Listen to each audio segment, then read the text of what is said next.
যার ব্যথা সে বুঝে, বাকিরা তো গল্প খুঁজে। গল্প। আমাদের আর ফিলিস্তিনের মধ্যকার অবস্থাটা এইরকম হয়ে গেছে।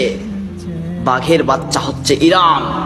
আমি ইরানকে এই চোখে দেখি, 56টা বোনের মধ্যে একটা ভাই, সবাই হাতে চুরি পরে বসে আছে, কিন্তু ইরান একাই লড়ে যাচ্ছে।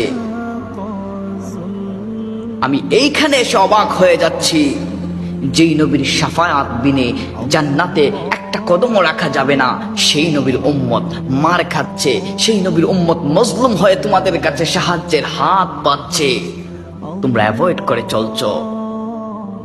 আফসোস। নিজের প্রতি ধিক্কার দিতে দিতে আর বাঁচতে চাই না। আল্লাহর কাছে একটাই ফরিয়াদ করি, আল্লাহ হয় আমার ভাইদের হয়ে লড়ার সুযোগ করে দিন, তাদের হয়ে মরার সুযোগ করে দিন, আর না হলে আপনি আপনার কুদরতি সাহায্য দিয়ে তাদেরকে হেফাজত করুন মওলা।